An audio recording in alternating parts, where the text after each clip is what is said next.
Hey guys, tonight we're easing into the soft, sun-warmed hills of ancient Greece, where the sea sparkles just beyond lazy olive groves and the air smells faintly of wild thyme and sun-baked stone. You wander along dusty footpaths that crisscross, gentle slopes, your sandals kicking up sleepy little clouds with every step. The days here stretch long and golden, but the pace, oh, it's wonderfully slow. You're here to follow the story of Athena, the goddess of wisdom. Yes, but also a careful planner, a weaver, and as you'll see, someone who genuinely enjoys a good olive tree. But don't expect roaring battles or lightning bolts tonight. Athena's story here is a soft one, and it unfolds not in the clash of swords, but in the quiet rustle of olive leaves. And honestly, you probably wouldn't survive this. The endless walking, the blistering sun, the scratchy linen tunics, the meals that mostly involve olives and a little crumbly cheese. The ancient Greeks didn't exactly invent naps under electric fans or fluffy feather pillows. They lived in stone houses that trapped heat like a bad mood and walked absolutely everywhere, often in sandals that could double as medieval cheese GRAT RS. So, before you get comfortable, take a moment to like the video and subscribe, but only if you genuinely enjoy what I do here. And hey, drop your local time and where you're listening from down in the comments. Always love seeing where the sleepy postal crew is tuning in from .now. Dim the lights. Maybe turn on a fan for that soft background. And let's ease into tonight's journey together. You walk with Athena to the early hills of Greece, where small clusters of people tend their sheep, plant their barley, and trade jars of olive oil with the kind of relaxed shrug that says, yeah, this is pretty much it for us. The city hasn't quite formed, yet not the grand marble temples, or the buzzing markets, or the carefully balanced philosophies that will one day puzzle generations of students. Right now, it's just a place waiting for its story. And two powerful gods have both noticed Athena, the goddess with the sharp mind, the steady hands, and a helmet that somehow never musses her hair, has set her sights on this place. She sees its promise, the hills, the port, the people with dirt under their fingernails, who build quietly and walk slowly and need something to believe in. Poseidon, god of the sea and general patron of flashy entrances, has also noticed this place. His trident gleams, and his ocean hair probably smells like salt and triumph. He's not here for subtlety. Poseidon's gift will be big, loud, and dripping with seawater. The two of them stand before the people, both eager to claim this young city as their own, to shape it, to guide it. But of course, they can't both have it. That would just make for awkward city festivals. Historians still argue whether this contest between Athena and Poseidon was originally told to explain the city's name, or whether it was a later addition to make sense of the deep connection between Athens and olives. Some scholars say the story's roots lie in political symbolism. Others think it's simply the kind of tale people tell when sitting under an olive tree on a warm afternoon. You can feel the air thicken with the slow anticipation of the challenge. The people gather, their linen tunics clinging slightly in the sun, their goats lazily chewing in the background. The city is ready to choose its patron, but first, each god must offer a gift. Poseidon steps forward first, his trident striking the rocky ground with a splash of divine bravado. The earth shudders just a little polite ancient tremble as water bursts forth, shimmering and foaming. You edge closer to this new spring, the people crowding around to see Poseidon's dazzling gift. It sparkles beautifully in the sunlight, a smooth, glimmering pool that promises power, wealth, trade if it's what you think it is. The people taste it and instantly grimace its seawater. Salty, sharp, not exactly something you'd pour into your clay cup at dinner. You cough gently, stepping back as the briny scent drifts over you. Poseidon beams anyway, proud of the sea's grandeur, the promise of naval strength, of swift trade and seafaring glory. He seems convinced that his gift will surely win the city's heart. But Athena is already stepping forward, calm, unbothered, the soft breeze nudging her helmet's plume, just enough to give her a kind of effortless cool. She kneels, her fingers pressing gently into the earth, her touch light, patient. From this small gesture, a slender tree begins to rise, curling upward with a kind of slow grace that would probably test Poseidon's patience to the limit. The olive tree stretches its dusty green leaves, its bark textured and familiar, its shade already promising comfort. At first, it seems unimpressive next to Poseidon's roaring, splashing spring. It's just a tree, after all. But Athena knows what she's doing. This tree will feed the people. It will offer oil for cooking, for lamps, for perfumes. It will provide wood for carving, leaves for shade, roots to hold the soil. It is, quietly, a treasure. Historians still argue whether the ancient Greeks always placed such high value on the olive, or whether its importance grew alongside stories like this one. Some suggest the olive tree's myth was woven carefully by a society that had already come to rely on its generous branches. Others think the story helped elevate the tree, giving practical agriculture a kind of sacred shimmer. You stand among the people now, watching as they weigh the two gifts. The splashy salt spring versus the sturdy, slow-growing olive. There's a quiet here, a kind of thoughtful silence that settles when a decision carries more than just immediate sparkle. And you know which way this story will lean.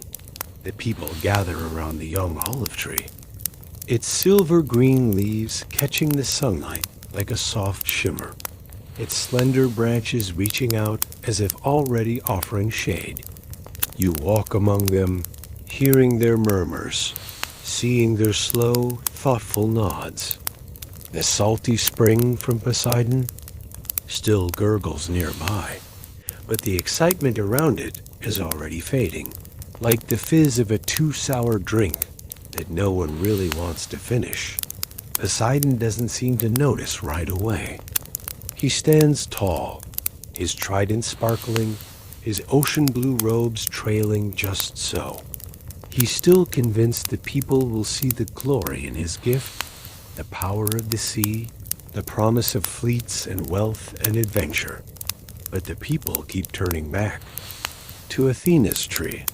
They press the small, waxy olives between their fingers, crush a few underfoot just to test the yield.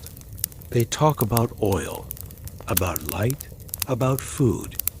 They talk about the promise of something steady, something that grows right here, something they can hold in their hands every day, not just admire from a distance. Athena stands quietly to the side, her arms crossed, her expression calm, but just the tiniest bit smug. You can almost hear her thinking, you don't need crashing waves when you have a good olive press. The city's leaders step forward, their linen robes brushing the dusty earth, their brows furrowed in what seems like careful deliberation, but is probably just a polite pause before announcing what everyone already knows. the city will belong to Athena. They declare it with steady voices, their hands gesturing toward the olive tree, their words planting roots as surely as the tree itself. The people cheer not wildly, but with the warm satisfaction of a choice that feels right in their bones. Poseidon scowls, his trident's point digging into the ground, but he doesn't argue. Well, maybe he does a little, just enough to kick up a salty breeze and send a few goats scurrying. But ultimately, he concedes. Historians still argue whether the myth of Poseidon's salt spring was added later to explain the briny taste of a natural well that still exists on the Acropolis. Some scholars suggest the story was retrofitted to the landscape. Others believe the saltwater spring was always part of the original tale, a subtle nod to the sea's undeniable presence in Athenian life, even if Athena won the city's heart. You stroll through the slowly growing city, now proudly called Athens, where the olive tree becomes more than just a plant. It becomes a symbol. Its leaves are woven into crowns for victors. Its oil burns in the sacred lamps of temples. Its fruit becomes a quiet staple on every clay plate. The olive trade begins to ripple outward, soft and steady, its influence curling along the dusty roads and salty sea paths that connect Greece to distant lands. Athenians start planting olive groves wherever they can, their gnarled trunks twisting toward the sky in endless rows. You walk through them, your sandals brushing fallen leaves, the smell of sun-warmed fruit clinging to the air. Olive oil presses hum in the background, their slow, rhythmic squeaks becoming part of the city's heartbeat. Athena's presence seems to settle into the grooves of daily life. Not loud, not boastful, just steady, dependable, quietly guiding. And yet, you notice that Poseidon doesn't fully vanish from the story. The sea is still there, its rhythms still pulling at the edges of Athenian life. Fishermen launch their boats at dawn. Traders load amphorae of olive oil onto ships bound for far ports. Sailors trace the waves Poseidon rules. His gift wasn't chosen, but his influence lingers. Historians still debate whether the rivalry between Athena and Poseidon was meant to elevate Athens above its maritime neighbors, or whether the story was a more playful explanation for why the city balanced both land and sea so carefully. Some scholars see it as a political tale. Others believe it's simply a charming way to explain why olive oil became the liquid gold of the ancient world. You trail behind the citizens as they develop their city, building temples, shaping laws, weaving philosophies into the soft folds of daily life. The olive tree remains, growing taller, its roots digging deeper into the sacred earth. One of the city's earliest leaders suggests a grand festival to honor Athena, a celebration of the goddess who gifted them the tree, the patroness who watches over their homes, their markets, their quiet meals beneath the twisting branches.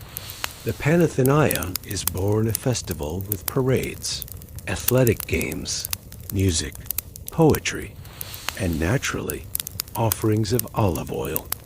Lots and lots of olive oil.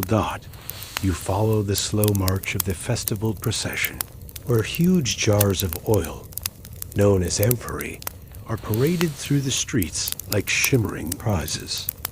The oil isn't just for lighting lamps or dressing food. It's a reward, a symbol, a blessing in clay.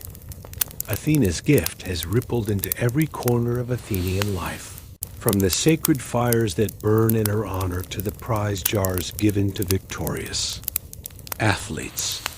You find yourself walking among potters shaping amphorae, their hands steady as they curve the wet clay, their fingers tracing the designs that will tell stories of races, battles, and of course, olives. Historians still argue whether the Panathenea was always centered around the olive oil prizes, or whether that tradition grew later as the city's reliance on the olive trade deepened. Some suggest the oil became a centerpiece as Athens' economy flourished. Others think it was simply a practical and symbolic gift from the very beginning. You wander the festival grounds, where wrestlers grapple under the watchful gaze of a goddess's statue, where lyres strum soft melodies, where the scent of roasted figs drifts lazily on the breeze. Athena's tree, now fully grown, stands quietly at the heart of it all. Its shade stretches across the dusty stones, its branches, nodding gently in the Athenian sun. You lean against its sturdy trunk, the soft rustle of its leaves, blending with the hum of the city, the clink of amphorae, the laughter of children plucking olives straight from the branches. Athena's gift is everywhere now woven into the crown of the city, pressed into its oil, glowing gently in the flicker of lamplight. And you walk through it all, slowly, steadily, your steps falling into rhythm with the soft, endless pulse of the olive tree. You stroll through the quiet streets of Athens, the air soft with the faint aroma of crushed olives and damp stone. The city's rhythm is slow, deliberate, the kind that settles into your bones like a warm afternoon nap. You pass women weaving baskets for the harvest, potters glazing fresh amphorae, merchants lazily arranging plump olives in neat rows. Athena's tree has grown broader now, its roots curled like resting serpents, its branches sturdy enough to cradle small birds and the occasional daring child who climbs a little too high. You trail your hand along the textured bark. The grooves cool under your fingertips. The Panathenea festival is approaching again, the city buzzing in that half-hearted, not in a rush kind of way. Athenians prepare with a balance of excitement and the familiar shrug of people who've done this many times before. You watch as young athletes practice their foot races, their bare feet kicking up soft puffs of dust, their trainers shouting encouragement that's more like gentle teasing. Olive oil glistens on their skin, not just for show, but because it's the prize, the fuel, the symbol of the goddess who gave them their city's heart. Historians still argue whether the athletes at these early games truly competed for the love of Athena or for the more practical lure of amphorae filled with valuable oil. Some scholars suggest the religious devotion was genuine, the games a heartfelt tribute. Others believe that, as always, people were just really motivated by the promise of winning a year's supply of premium olive oil. You pass by the grand workshop where the prize amphorae are carefully shaped and painted.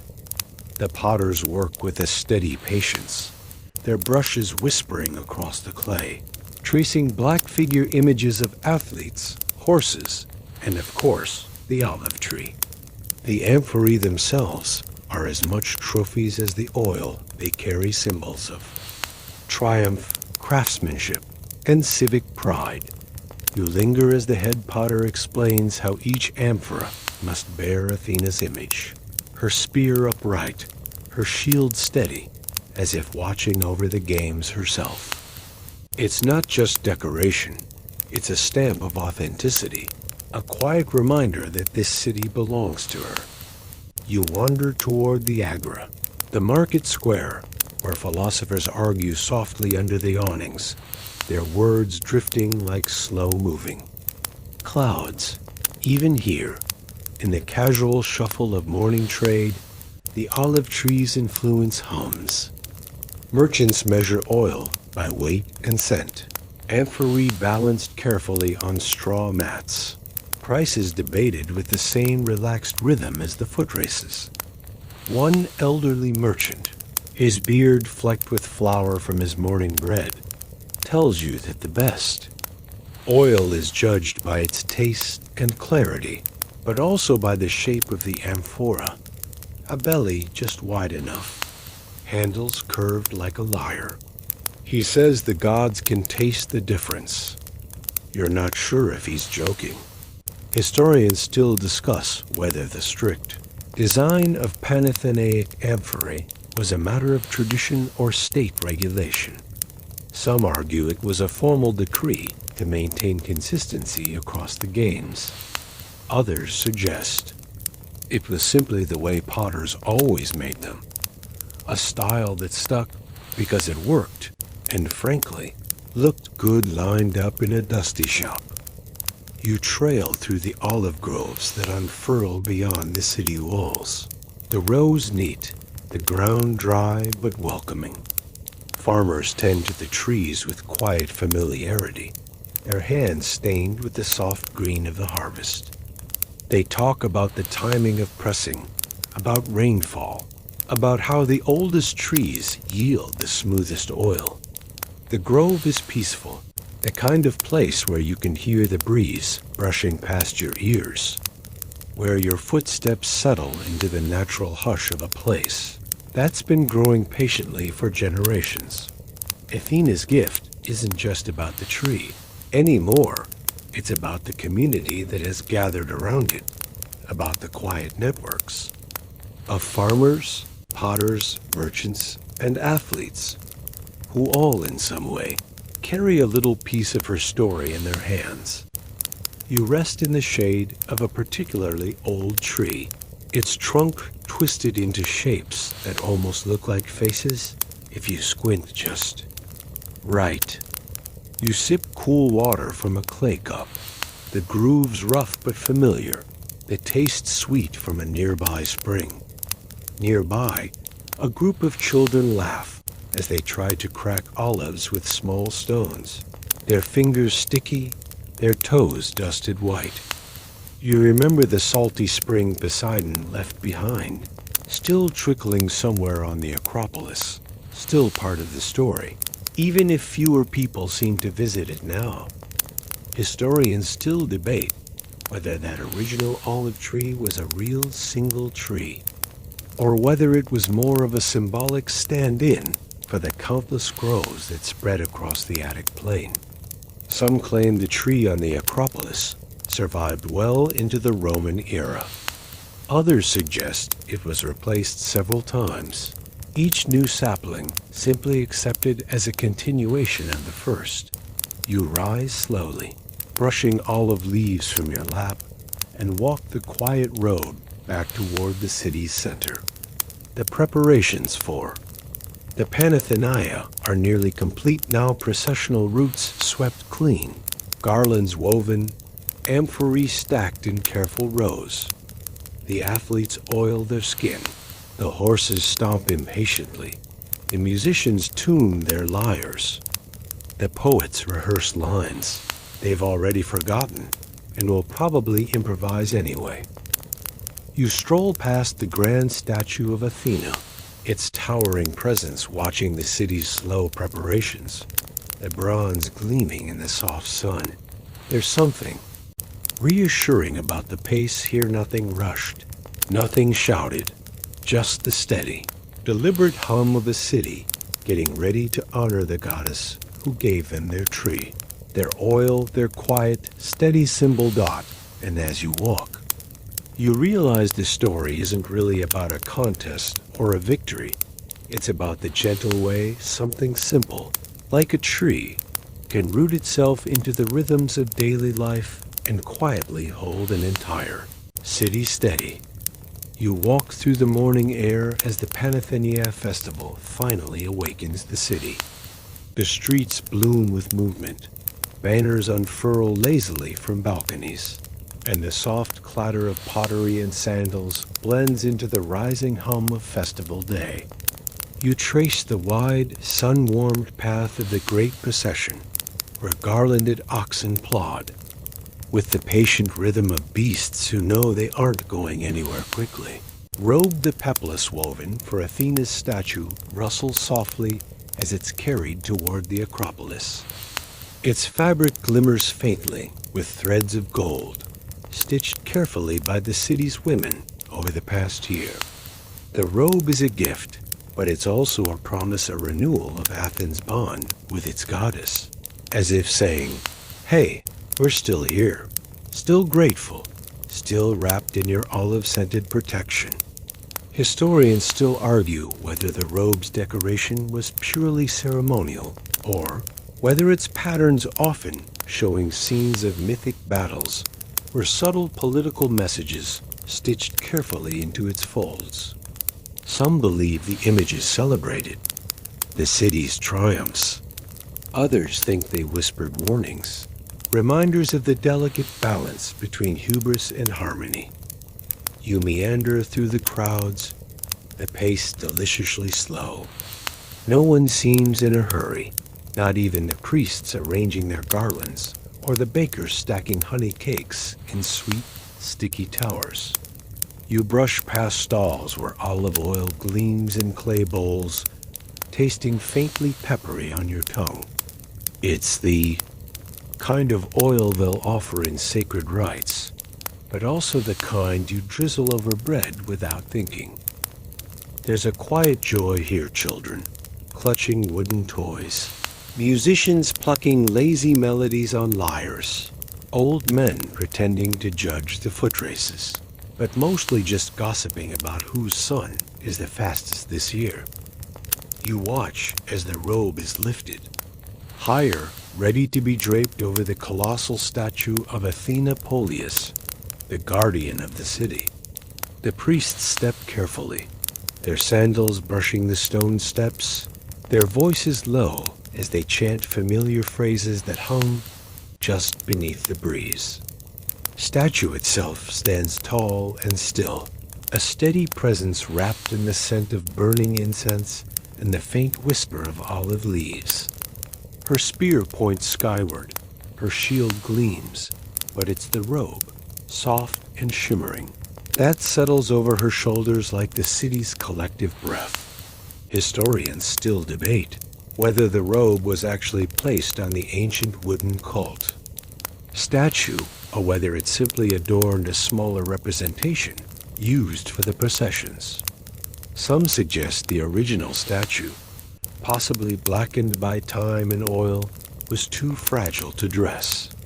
Others argue the ceremony wouldn't mean much if the robe didn't touch the goddess herself. You drift toward the athletic fields where the foot races begin.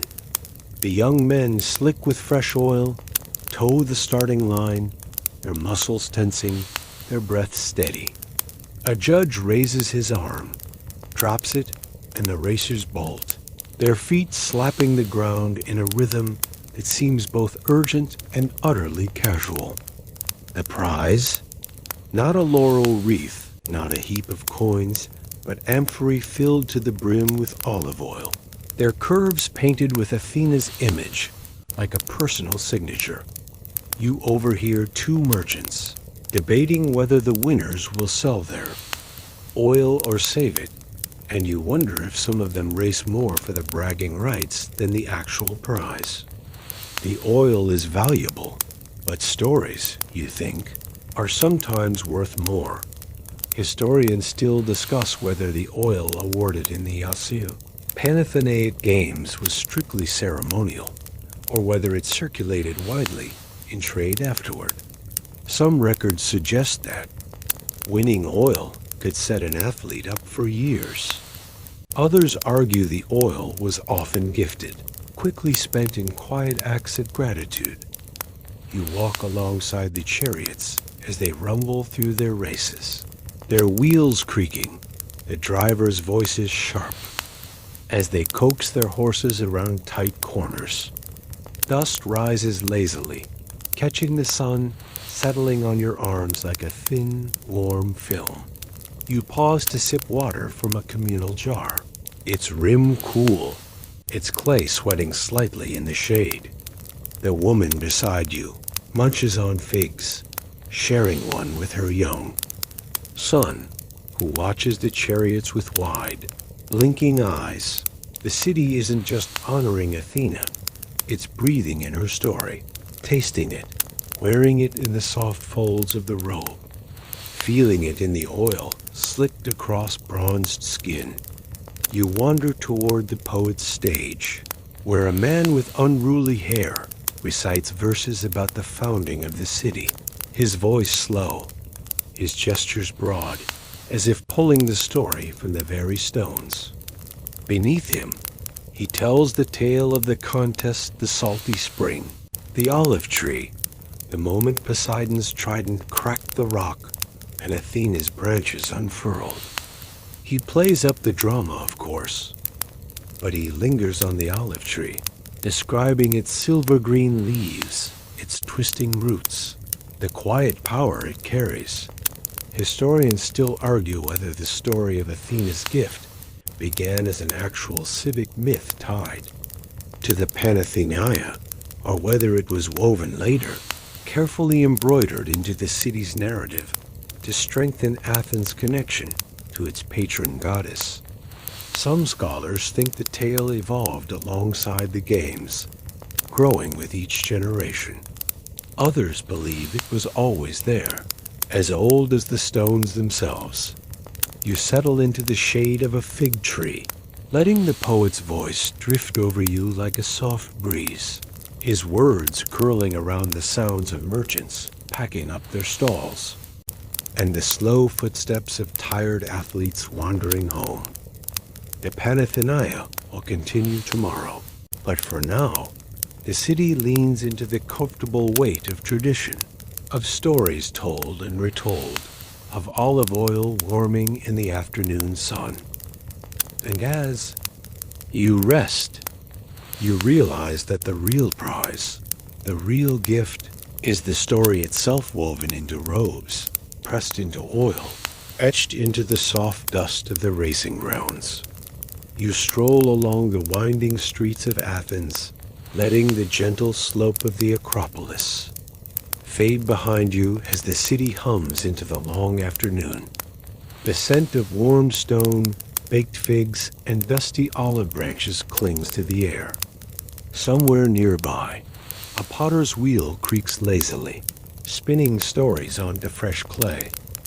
Your sandals tap softly against the stones as you pass by scribes, scratching letters onto thin wax tablets, their styluses making that faint, familiar scrape. They copy records, laws, little poems sometimes, just the shopping list for tomorrow's fish. It's all part of the rhythm, the quiet architecture of life here. You make your way toward the Agora, the beating heart of Athens, where trade and gossip move with the same practiced efficiency. Stalls brim with honey cakes, baskets of grapes, shimmering bolts of indigo-dyed cloth, and of course, amphorae of that golden, peppery olive oil Athena's gift, pressed and poured into every corner of life. Historians still debate whether the Agora of classical Athens was the birthplace of democracy, or simply the most visible stage for it. Some argue that real decisions still trickle down from the elite, while others see this bustling square as the true cradle where ideas gathered, tangled, and slowly carved their way into history. You weave between merchants haggling over the price of figs, philosophers debating with their cloaks flapping dramatically in the breeze, and old men sitting in shaded corners pretending to watch the world, but really just waiting for the next pot of fresh lentil stew to be served. At the edge of the square, you spot a man painting an amphora. His brush, fine as a strand of hair, dips into black glaze, sketching Athena's sharp silhouette, her helmet tucked back, her spear resting casually by her side. But it's the olive tree, those curling, careful leaves that the painter lingers on, layering each one with deliberate strokes, You ask him why the tree matters, and without even pausing his brush, he chuckles softly and says, "Because the tree is what we remember. Athena's spear guards us, yes, but the tree feeds us." Historians still argue whether the story of Athena's olive tree emerged as an agricultural allegory, or whether it was carefully crafted to cement the goddess as not just a warrior, but a life giver, someone who provided more than protection, someone who offered sustenance. Some suggest the story evolved as the olive industry grew more valuable. Others believe it was always there, stitched into the city's foundation from the start. You lean against a smooth stone column, watching as two children play a makeshift game, balancing small amphorae on their heads and racing from one stall to another, giggling when the pots inevitably tumble to the ground. The merchant pretends to scold them, but slips them each a sweet anyway, the sugar crackling as they bite into it. The olive oil is everywhere here, soaking into daily life in ways that don't ask to be noticed. It slicks the sandals to keep the leather soft. It burns gently in the bronze lamps that flicker through the long evenings. It soothes the wrestlers' shoulders, glinting on their skin like a quiet blessing. You walk past a baker brushing his loaves with olive oil before sliding them into the clay oven. The loaves hiss as the oil meets the heat, the smell wrapping around you like a soft scarf. You hear two philosophers at a nearby table, trading barbed jabs about whether the oil's price should be regulated. One insists that its abundance makes it a common good. The other argues that its sacred association with Athena elevates it beyond simple trade. Historians still argue whether Athens' olive oil industry was as tightly controlled by the state as the ancient laws suggest, or whether much of the trade was informal, woven through family ties and quiet agreements in the shade of market stalls. Some believe the state's control was strict, ensuring quality and protecting export routes. Others think much of the trade drifted through the back alleys, immune to official ledgers. You meander past the oil merchant's corner, where the clay amphorae are stacked carefully, each marked with a simple seal, sometimes an owl, sometimes the curl of an olive branch. You trail your fingers along the smooth curves of the jars, feeling the faint grit of clay dust clinging to their surface. One merchant, his voice low and conspiratorial, offers you a taste from his freshest batch. He uncorks the jar, drizzles a few golden drops onto a piece of bread, and hands it to you with a wink. The oil is peppery, sharp, and soothingly smooth. You wonder how many generations of Athenians have tasted this same brightness, this same liquid thread tying them to their goddess. You pause at a corner where an old man recounts the story of the contest between Athena and Poseidon for the gathered children. His version is a little saltier than the polished temple version. Poseidon comes off as more grumpy uncle than terrifying god. He waves his arms dramatically as he describes the moment Poseidon struck the rock, how the spring gushed forth, but tasted of brine, not sweet water. The children wrinkle their noses in mock disgust. He mimics Athena's quiet step, her calm hand pressing her spear into the earth, her olive tree rising gently behind her like a green whisper.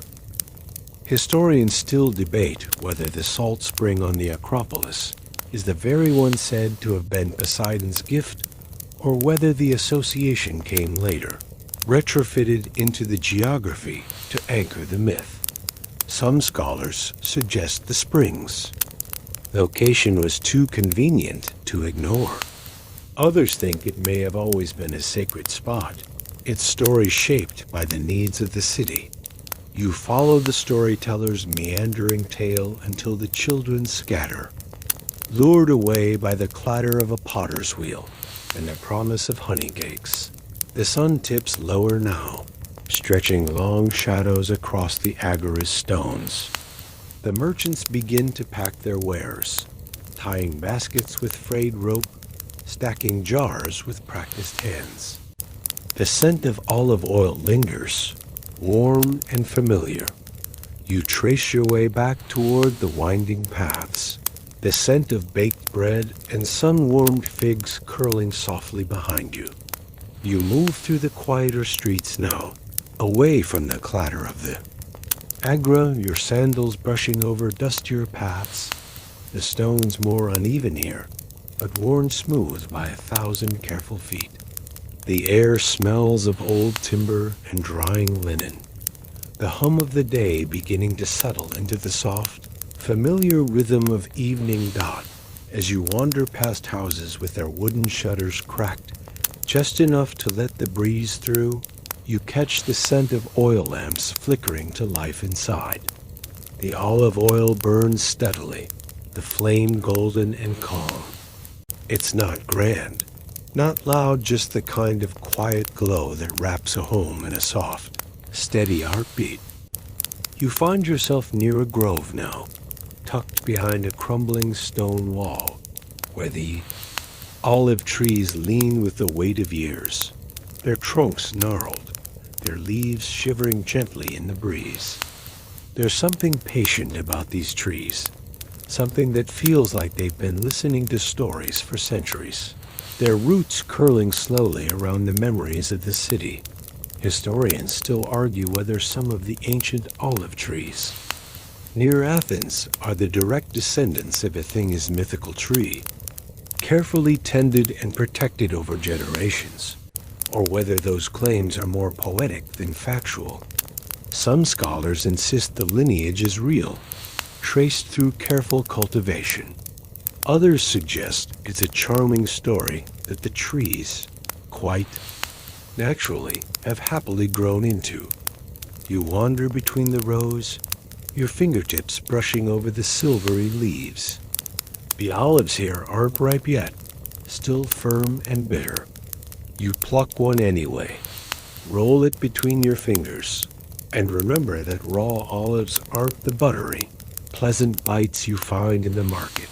They're stubbornly sour until cured, until time and salt have coaxed them into gentleness.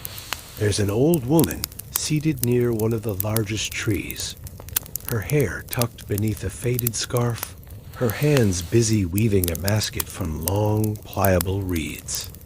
She glances up and smiles, her eyes crinkling. At the corners, you sit nearby, letting the steady rhythm of her work fill the space between you. She begins to speak not loudly, not like a performance, but in the slow, unhurried way of someone who knows the story, has plenty of time to arrive. She tells you how the olive tree was Athena's answer to Poseidon's thunderous gift, how the people gathered, unsure which offering would serve them best. Poseidon's saltwater spring had sparkled in the sunlight, dramatic and fierce, but it soured on. The tongue. Athena's tree had risen quietly, her spear pressed into the earth with the calm certainty of someone who knew her roots would last longer than waves. The old woman says some believe Poseidon's gift should have won that water, even salty, was more immediately useful than waiting years for an olive tree to bear fruit. Historians still debate whether the contest was meant to reflect real civic tensions within Athens' competing priorities between sea trade and agriculture, between martial glory and steady domestic life. Some scholars argue that the myth shows how Athens chose thoughtful sustainability over flashy conquest. Others suggest the story was a clever bit of political branding, carefully placing Athena as the perfect patron for a city aiming to balance war and wisdom. You listen as the woman weaves, the reeds folding over each other with a quiet snap. Her fingers moving with the kind of muscle memory that probably started when she was no taller than her basket. She tells you about the uses of the olive, not just the oil, but the wood, sturdy and slow burning, perfect for tools and carving.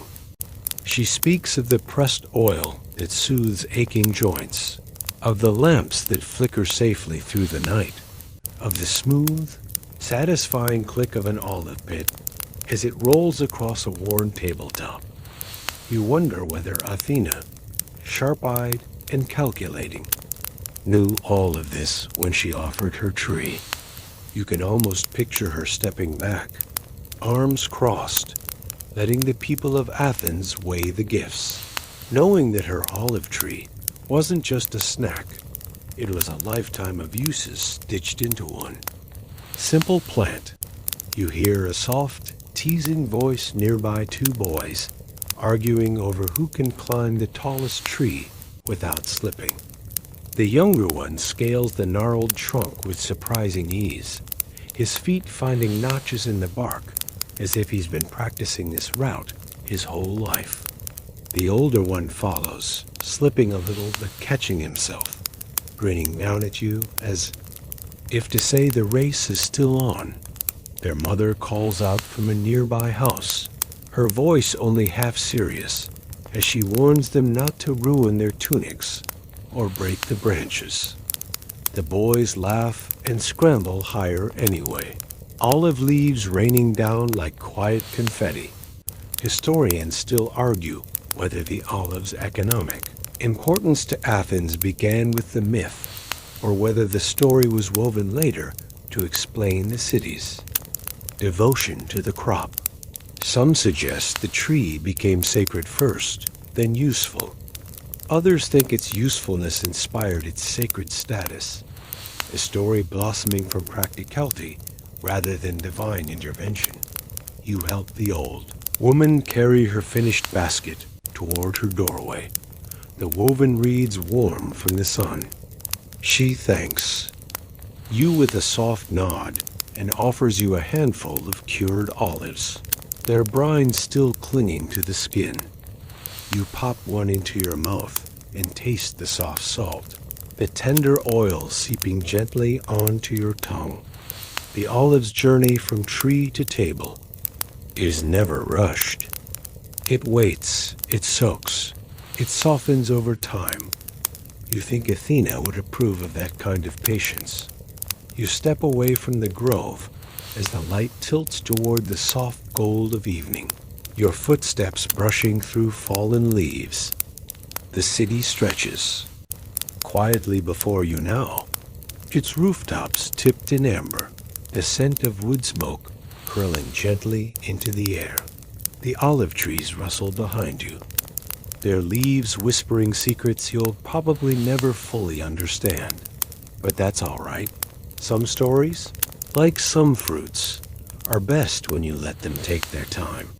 You find yourself wandering through Athens again, your sandals scuffing softly against the warm stone as the sun edges lower in the sky, casting long, gentle shadows across the streets. The market is winding down now, the traders packing up their baskets, the air still thick with the sense of bread, herbs, and the last cling of fresh fish from the morning's catch.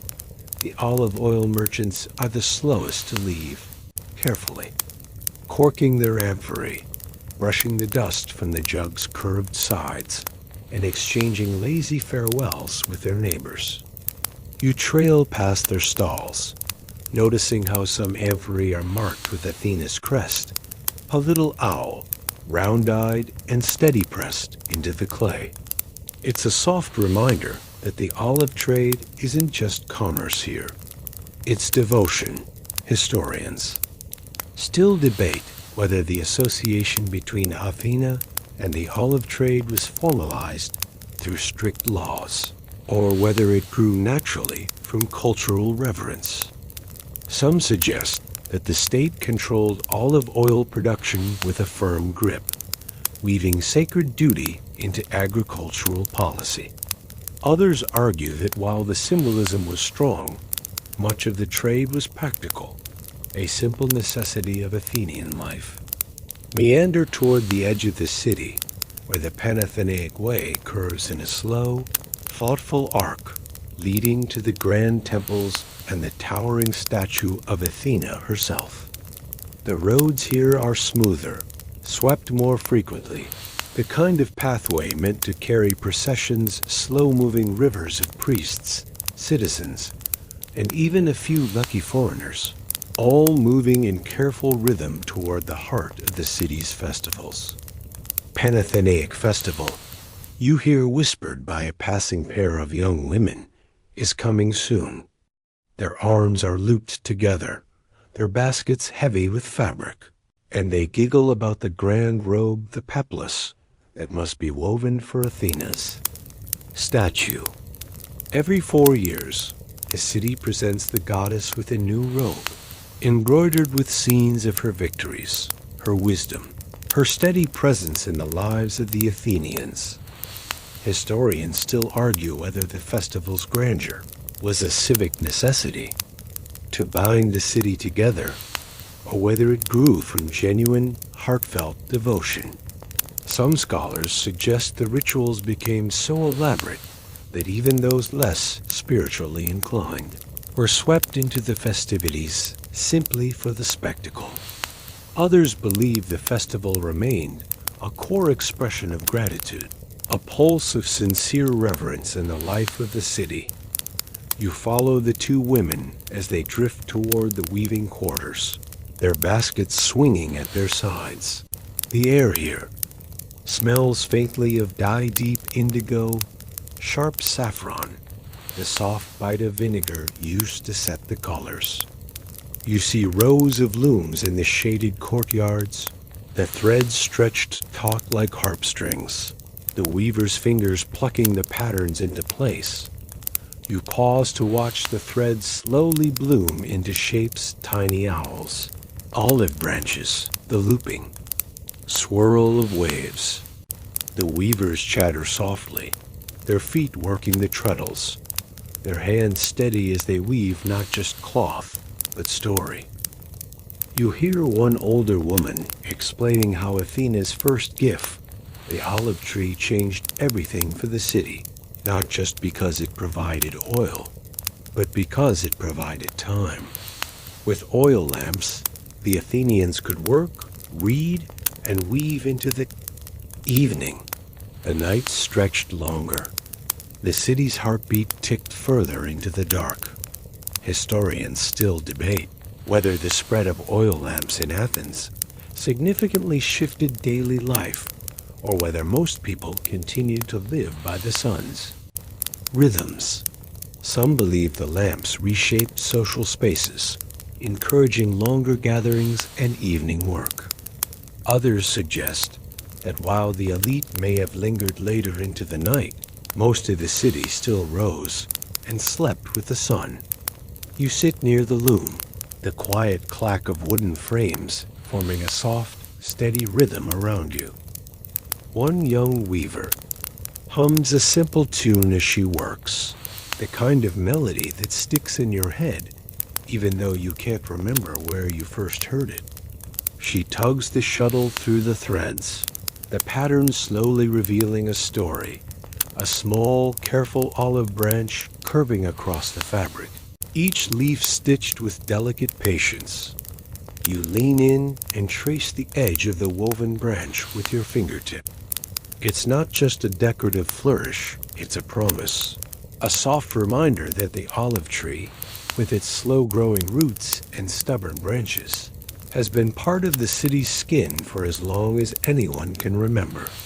There's a small jug of olive oil resting near the weaver's bench, its sides smoothed by use, the clay warm from the sun. She dips her fingers into the oil and rubs it across her palms, softening her skin from the rough tug of the threads. It's a quiet ritual, one you've seen repeated in many homes, a gentle care that feels almost sacred in its simplicity. Weaver tells you, half laughing, that some people believe olive oil can cure just about anything: dry skin, creaky joints, stubborn coughs.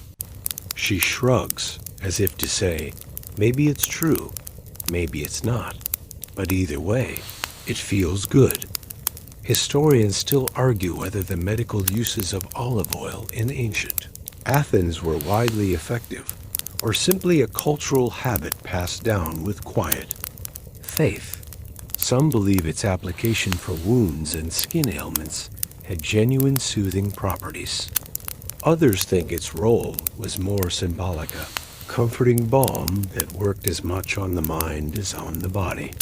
You wander with her to the edge of the home workshop as the day deepens into that soft, golden hush. The festival preparations are everywhere now: braided garlands, polished amphorae, young boys practicing their part in the procession with the kind of serious focus that can only be held for 5 minutes at a time before they dissolve into teasing and laughter. The weaver tells you that the peplus, once finished, will be carried high through the city, draped like a banner, a moving story stitched into fabric, a gift not just of beauty, but of time and labor. You imagine Athena watching, not from some distant cloud, but from the quiet spaces beside the looms near the olive groves, along the markets where her owl glimmers on clay stamps. You step away as the weavers resume their work, their fingers deft, their rhythm steady. The threads cross, the oil lamps flicker, and the story weaves on. You wander through the soft buzz of Athens, where the festival preparations now wind their way into every corner of the city. The merchants display trinkets adorned with tiny owls. The bakers shape honey cakes in the form of olive leaves, and the painters carefully etch Athena's spear and shield onto small clay pots, destined for eager buyers. The scent of honey clings to the warm air as you pass one bakery where golden pastries glisten, their surfaces brushed with sweet syrup. You linger by the doorway as the baker, wiping his hands on his apron, shares that some believe honey was Athena's secret weapon, soothing and strengthening at once, a fitting counterpart to her olive tree. He grins as if daring you to test the theory. Historians still argue whether honey truly held a special place in Athena's rites, or whether it simply occupied its usual role as a prized sweetener and offering across the Greek world. Some scholars suggest that honey cakes in her festivals carried specific symbolic weight. Others propose that the association with Athena was more about local traditions blending over time, rather than a strict, goddess-specific connection. You stroll toward the city's edge, where the olive groves press close, their silvery green leaves shimmering in the afternoon sun. The groves hum with quiet, life-distant conversations, the steady clip of shears pruning stubborn branches, the rhythmic thud of olives falling into woven baskets. You sit beneath one of the oldest trees, its trunk thick, gnarled, its bark folded, and on itself like layers of old parchment. A young farmer tends to the base of the tree, carefully clearing the soil, his hands dusty, his sandals scuffed. He gestures for you to join him, offering a sun-warmed olive plucked fresh from the branch. It's sharp, almost bitter, but you chew it thoughtfully, tasting the long memory of the tree. The farmer tells you, almost in a whisper, that some people believe this grove was planted by Athena herself, that the original tree, the one from the contest with Poseidon, still stands somewhere nearby, its roots twisting deep into the bones of the city. Historians still argue whether the sacred olive tree at the Erechtheion truly dates back to the earliest days of the city, or whether It was a later symbol, carefully cultivated to maintain Athens' sacred identity. Some records suggest the tree was ritually replanted after damage, preserving its lineage, if not its original wood.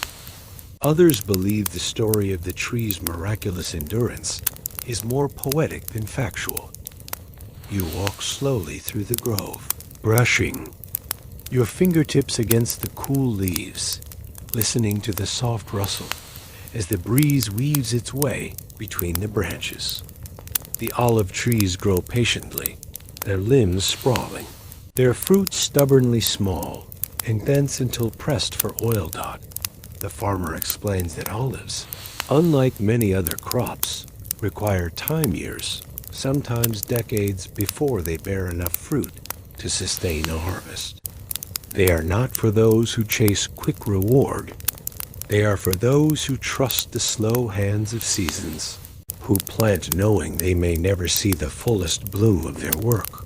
You pause, considering the quiet persistence of such a tree a fitting legacy for a goddess who valued patience, craft, and wisdom. Further down the grove, you pass workers sorting olives, separating them into baskets, some destined for pressing, some to be cured, some set aside for ceremonial offerings. The scent here is rich and sharp, a mixture of crushed leaves, ripening fruit, and the faintest trace of old earth. One worker invites you to taste a freshly pressed drop of oil, holding it in a small clay dish. It glows a soft green gold in the sunlight, its texture smooth, its flavor peppery and bright. You sip carefully, the oil warming your tongue, the taste lingering long after you swallow. He tells you that some believe the first pressing of the season carries Athena's blessing, that the oil holds a kind of quiet magic, a protection for the household if poured carefully around doorways and stored in clean, unchipped jars. Historians still debate whether such household rituals were widespread and deeply believed, or whether they served as simple, comforting traditions passed from parent to child. Some suggest the first pressing was always reserved for the temples, while others argue that smaller, domestic rites held equal weight in the daily lives of the Athenians. That you follow the path back toward the city, your sandals brushing through, the soft dust, the scent of olives lingering on your fingers. The road curves past shrines small, simple structures where travelers pause to leave offerings. A few figs, a twist of bread, a drop of oil on sun-warmed stone.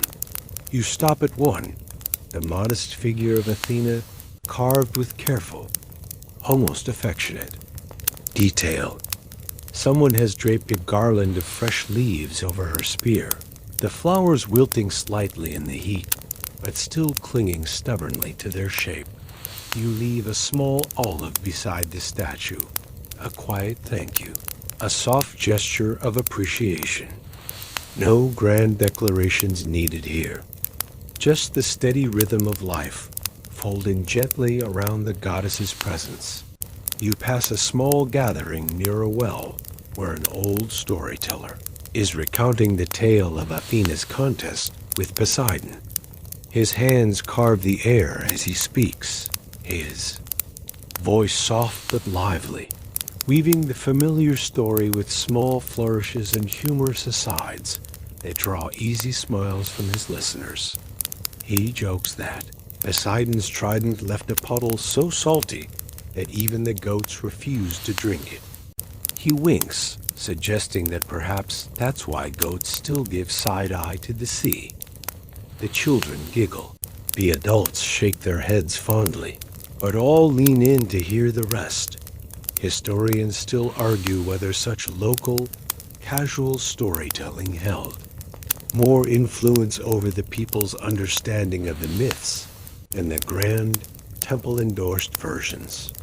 Some scholars believe these fireside retellings shape cultural memory, just as much, if not more, than the official rituals. Others suggest the stories told in the markets and by wells were playful echoes, enjoyable but secondary to the grander civic narratives. You linger as the storyteller finishes, his tail folding neatly back to the olive tree, to Athena's patience, to the city's enduring gratitude. He pats the head of a nearby child, who seems half asleep in the warm afternoon sun, and the group slowly drifts away, their steps soft, their baskets swinging lightly at their sides. You follow the slow pulse of the city as it leans toward evening, the olive trees casting long shadows, the oil lamps waiting to be lit, the threads of the peplus still pulling patiently through the loon's dot, and somewhere, beneath all of it, the roots of the story dig a little deeper. You find yourself meandering along the quieter edges of Athens, where the olive groves gradually give way to the soft chatter of potters, shaping their clay and the quiet hum of weavers knotting their threads. The air smells faintly of damp earth, mingling with the sharper scent of olive oil being warmed for evening meals. You pass a small workshop where an artisan carefully paints scenes of Athena on a set of amphorae. His brush strokes are steady, his gaze sharp despite the low afternoon light. The goddess stands tall on each pot, her spear firm in one hand, a delicate sprig of olive leaves in the other. The artisan grins at you, explaining that the Panathenaic amphorae, those tall, prize-bearing pots, were given to victors at the city's athletic games, filled to the brim with precious olive oil from Athena's sacred groves. He tells you, almost conspiratorially, that winning the race was nice, but it was the oil that truly made the runner sprint. Historians still argue whether the amphorae's depictions of Athena remained artistically consistent across centuries, or whether local styles and interpretations subtly shifted the goddess's image over time. Some believe the strict design of the amphorae was closely guarded, a civic symbol carefully preserved. Others suggest that even sacred imagery occasionally bent to the tastes and trends of different generations. You linger as he adds the final touches, his brush whispering across the clay, the owl perched on Athena's shoulder, gaining its last careful feather. The artisan insists that Athena's owl is not just a pretty symbol, it's a sharp-eyed companion, a reminder that wisdom sees beyond what's obvious, even beyond what's told. You wander next to the Agora, the city's bustling heart, where stalls overflow with figs, honey, woven cloth, and bundles of fresh herbs. Olive oil jugs gleam in the sunlight, their slick surfaces catching the eye of passing traders. You notice the subtle hierarchy among the sellers. Some oil is pressed from the first harvest, golden green and sharp, prized above the darker, later. PRESSINGS.1 merchant waves you over, proudly offering a taste from his best jug. The oil is rich and smooth, its peppery bite dancing on your tongue. He tells you that this oil likely came from the sacred groves, though. With a wink, he admits that in the chaotic swirl of trade, perhaps it simply passed near them. Historians still debate whether all the oil labeled as sacred during Athens' height truly came from the goddess's groves, or whether some merchants quietly stretched the truth to fetch higher prices. Some suggest the sacred designation was rigorously tracked by temple officials. Others argue that with so many amphorae moving through the city, the occasional mix-up or creative rebranding was simply inevitable. You stroll along the marble walkways, weaving through groups of philosophers debating loudly, their hands slicing the air as they toss questions back and forth like lazy ball games. You pause to listen as one of them spins an elaborate argument about the true nature of gifts, whether the olive tree was Athena's gift to the city, or whether, by caring for it, the city gifted its devotion back to her. The philosophers laugh, trading thoughtful shrugs, some insisting that the tree was a symbol of divine generosity, others suggesting it was a quiet contract care for this, and the city will thrive. You pass a small bronze statue of Athena, worn smooth by the touch of countless hands. Someone has tucked a fresh sprig of olive leaves at her feet, their edges curling in the heat, but still faintly fragrant. You brush your fingers against the statue's cool surface, the metal still holding the echo of 1,000 similar gestures dot further down the street. You hear the soft clatter of dice and the playful shouts of children improvising games with smooth olive pits. One boy explains, proudly, that the pits are lucky, that if you carry one in your pocket, it might grant you the cleverness of the goddess herself. Historians still argue whether small folk beliefs, like this carrying tokens, whispering to olive trees, or tucking sprigs into sandals, were widely practiced, or mostly stories to amuse children. Some scholars suggest they were deeply woven into daily life, quiet rituals passed from generation to generation. Others believe they were more fleeting, a kind of harmless superstition that simply brightened the day. You cross paths with a procession moving toward the Acropolis, the people carrying offerings of oil, woven cloth, and small cakes as they climb the sacred hill. The soft chant of their prayers drifts down to you, their steps steady, their hands balancing amphorae with practiced ease. The great steps to the Acropolis stretch before you, their stone edges worn by generations of feet, the sky above painted in soft blue and lazy white. You follow the curve of the pathway, each step pulling you closer to the heart of Athena's city dot. As you ascend, the breeze grows cooler, brushing the folds of your tunic, carrying the faint scent of olive wood fires from the homes below. The chatter of the Agra fades, replaced by the quiet reverence of the sacred space dot at the summit. The Parthenon rises, its marble pillars bright against the sky, its details softened by time, but still commanding. You can almost hear the slow scrape of chisels from centuries ago, the echo of builders carefully placing each stone under the watchful eyes of craftsmen and priests.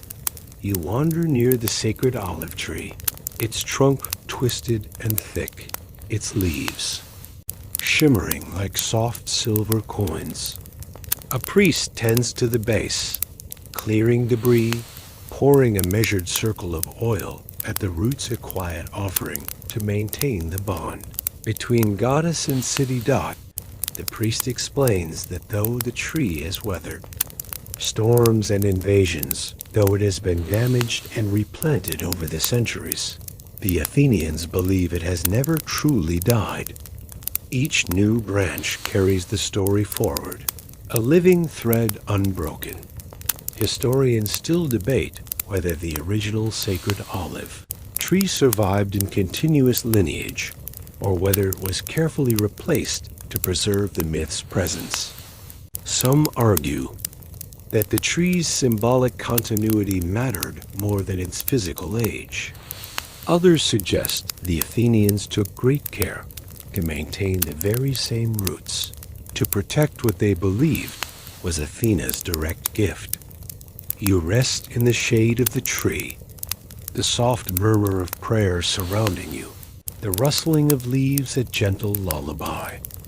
The stone beneath you holds the memory of countless footsteps, of celebrations, of quiet offerings laid at the base of this enduring symbol.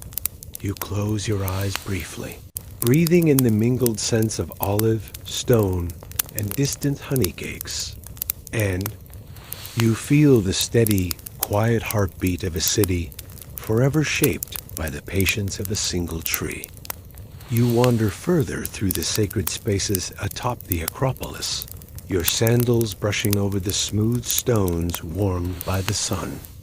The faint scent of olive leaves drifts through the air, mingling with the gentle buzz of bees weaving between small patches of wildflowers. You find yourself near the Erechtheion now, that elegant temple with its famous porch of caryatides, statues of women who stand in place of pillars, their marble robes draping gracefully as if caught by a quiet breeze. Their gazes do not meet yours, but they seem to watch the city below with the steady patience of those who've seen generations. Pass like falling leaves. One of the temple caretakers strolls by, carrying a basket of olive leaves, his steps unhurried. He pauses to explain that the Erechtheion was built to honor both Athena and Poseidon, housing the marks of their legendary contest, a sacred olive tree, and the salt spring Poseidon struck from the rock. Historians still argue whether the salt water, spring visible today within the temple's floor, is a remnant from ancient rituals or a later embellishment to keep the myth physically alive. Some believe it's genuinely tied to early offerings and ceremonies, while others suggest it might have been emphasized in later centuries to anchor the story more firmly to the site. You walk slowly around the temple, listening to the soft whispers of visitors, the quiet shuffle of priests tending to the altars. They speak of the olive tree as though it's a living thread connecting the people to their goddess, a promise rooted in the earth, visible and touchable. You pause to trace your fingers along the base of a column, its grooves worn smooth by centuries of curious hands. Above you, the stonework glows softly in the afternoon sun, the air thick with a distant aroma of warm red wafting up from the lower city dot. As you move through the courtyard, you spot a small gathering of local women weaving garlands from olive branches. One of them gestures for you to sit, and she hands you a freshly cut sprig.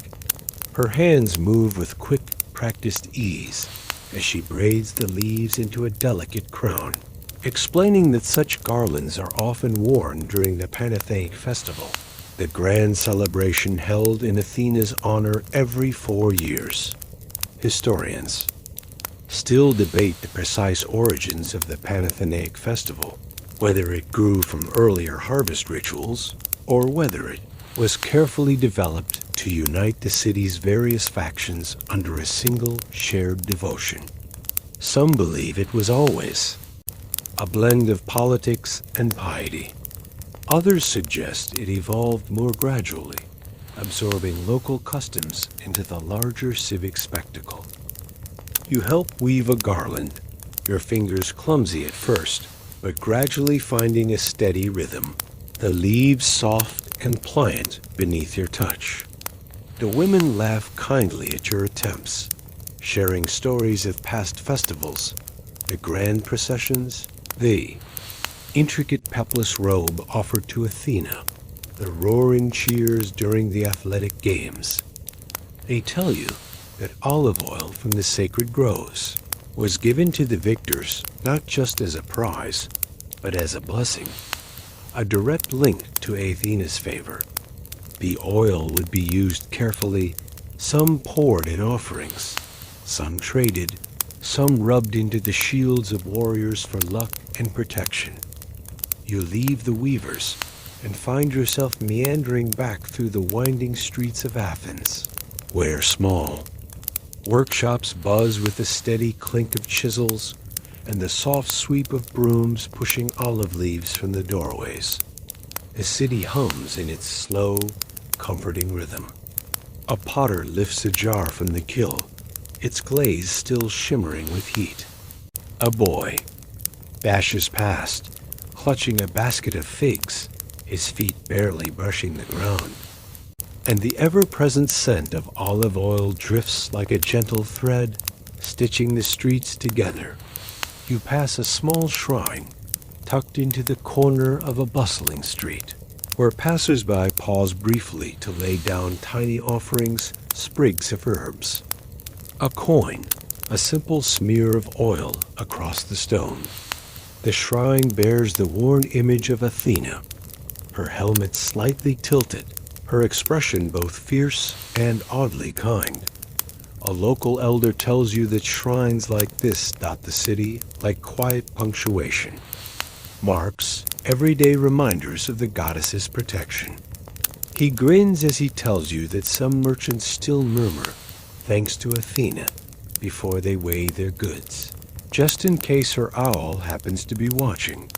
Historians still debate how much of these street-level devotions were formalized religious practices, and how much were simply woven into the casual fabric of life.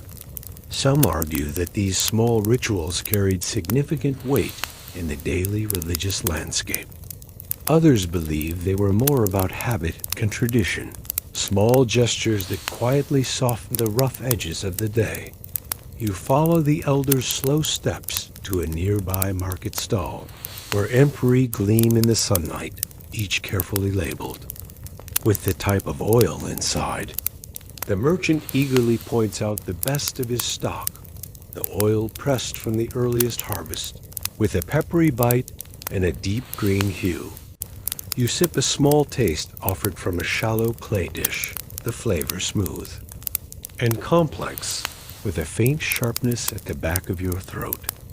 The merchant assures you it comes from the sacred groves, though he winks knowingly, as if to say that in Athens, sometimes the story is as valuable as the oil itself. The sun begins to dip lower, casting long, lazy shadows across the streets. As the market's rhythm softens, the crowds thinning, the voices quieting, the city seems to exhale, settling into the familiar lull of evening. That you return to the base of the Acropolis, the sacred hills still glowing softly, the marble temples, catching the last golden light of the day. The breeze stirs the olive trees, their silver-green leaves whispering a language older than the city itself. You settle onto a worn stone bench, the kind that has cradled countless visitors over the years, the cool surface grounding you as you watch the sky blush into gentle shades of peach and lavender. The olive tree stands steady nearby, its branches swaying slowly, as if nodding along to the quiet hum of the city preparing for night. You let yourself rest there, the scent of distant fires and sweet figs weaving through the air, the soft buzz of the marketplace still faintly audible, the steady pulse of a city shaped by the patient gift of a goddess. And you breathe slowly, deeply, in time with the rustling leaves. You stay seated on the smooth stone bench as the evening deepens, watching the last flickers of sunlight slip behind the Athenian rooftops. The air cools just enough to soften the heat stored in the marble, and the city settles into its quiet, familiar rhythm. You rise slowly and wander through the now sleepy streets, where the merchants have packed away their olive oil jars, and the last fig sellers call out faintly, more out of habit than real expectation. A cat darts past, tail high, disappearing between low walls brushed with the scent of crushed thyme. The smell of roasting fish drifts from a nearby house, mingling with the soft clatter of pottery being cleaned. You pass doorways where small oil lamps flicker, their flames glowing steady and patient, much like the goddess they honor. You trace your way back toward the base of the Acropolis, where quiet groups gather for the evening's small offerings. A priest in simple robes tends a modest altar, carefully pouring a few drops of olive oil into a small clay basin as a quiet thank you to Athena. The ritual is simple, but the priest's movements are deliberate, his hands steady. Historians still debate whether these everyday rituals were strictly religious acts, or whether they became comforting habits, daily gestures that blended the sacred with the ordinary.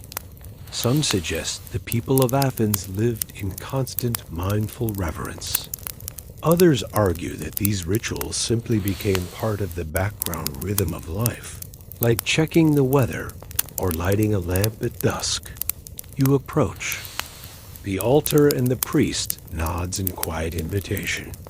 He hands you a small terracotta cup, half filled with fresh oil.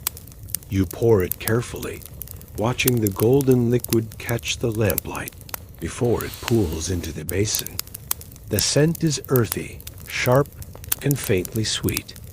He tells you that oil from the sacred groves was never sold, only gifted, a symbol of divine favor rather than a mere commodity. But he also winks, as if to suggest that in the busy streets below, a clever merchant could always find a loophole. You leave the altar, and your steps carry you toward the Nyx, the gathering place where the citizens of Athens come to speak and debate. The stone seating is rough, but the view over the city is generous. You settle there for a while, listening to the soft murmur of voices drifting on the breeze as small groups linger in thoughtful conversation. Few citizens discuss trade. Routes whether the olive oil from Attica truly outshines that of rival city-states. One man insists that the oil produced from Athena's sacred tree is the finest in the world. His companion teases him, saying he's tasted better from Corinth. The debate is light, more like a game than a true argument. Historians still argue whether Athens genuinely dominated the olive oil trade in the classical world, or whether that reputation grew as much from clever storytelling as from superior product. Some scholars suggest that while Athenian oil was highly prized, cities like Samos and Rhodes produced oils that were equally sought after. You meander back toward the Agra, where a few scattered stalls remain open, their lanterns swaying gently. In the night breeze, you pause by one where a craftsman carves intricate designs into small wooden boxes. He explains that these boxes are often filled with pressed olive leaves, gifted to travelers as tokens of safe passage. You run your fingers over the smooth wood, the carved lines delicate but firm, and you tuck a box into your bag, a small memory of a city shaped by the patience of trees. Further along, you spot a group of children chasing each other around a half-empty amphora, their laughter sharp and bright against the quiet night. One of them pauses to catch his breath and tells you they're pretending to be the goddess's owls, their sharp eyes hunting for shiny treasures. You grin as they dash off again, feathers tucked into their tunics, their bare feet skimming over the worn stones. Historians still debate whether the widespread owl imagery in Athens was purely symbolic, or whether the city maintained owl sanctuaries as part of its religious life. Some believe the birds were actively protected and perhaps even bred near temples. Others suggest the owl's presence was mostly ornamental, a carved guardian rather than a living companion. You wander past a pottery workshop where the faint glow of the kiln still pulses softly. The potter is carefully painting the side of an amphora with a familiar scene, the contest between Poseidon and Athena. His brush moves in slow, practiced arcs, the figures taking shape in bold black lines. He glances up, explaining that customers often prefer the moment where Poseidon strikes the earth, his trident dramatic and wild. But his favorite, he admits, is the quieter moment after the simple depiction of Athena calmly offering her olive tree, her gaze steady and composed. The potter tells you that this moment is the one that shaped the city, the one that lingers. In the cool breeze rushing through the olive groves, in the sheen of oil across countless amphorae, in the patient rituals that unfold as predictably as the rising sun. You sit for a while, watching the potter's careful work, the faint smell of wet clay mingling with the sharper tongue of smoke from the kiln. The night deepens, and you pass by. A courtyard where soft music drifts through the air, a lyre plucked with slow, deliberate fingers, its notes rising and falling like the gentle sway of olive branches. You linger at the edge, letting the music wrap around you like a soft blanket. The melody slow, almost sleepy, like a lullaby hummed by the stones themselves. Historians still puzzle over whether the details of Athena's contest were widely taught in structured lessons or whether they survived mostly through these casual retelling songs, pottery, festivals, street-side shrines. Some suggest formal instruction emphasized the story as a civic origin, while others believe it thrived because it was told and retold in everyday moments, passed from potter to child, from grandmother to festival singer. You walk through the quiet streets one last time, your sandals brushing against scattered olive leaves, caught in the gentle night breeze. The sacred tree still stands atop the Acropolis, its leaves rustling softly, as if recounting the story. Yet again, just for you, you pause near a quiet shrine, a small oil lamp flickering at its base, its flame steady, its glow warm and patient. You leave a single olive leaf there, a quiet thank you to the goddess who offered her city more than a tree. She offered its rhythm, its heart, its story. You let yourself breathe, slow and deep, the hum of Athens folding. Around you like soft cloth, the scent of oil, of stone, of night settling into your skin. You linger in the quiet, the olive-scented breeze wrapping gently around your shoulders as you meander back toward the base of the Acropolis.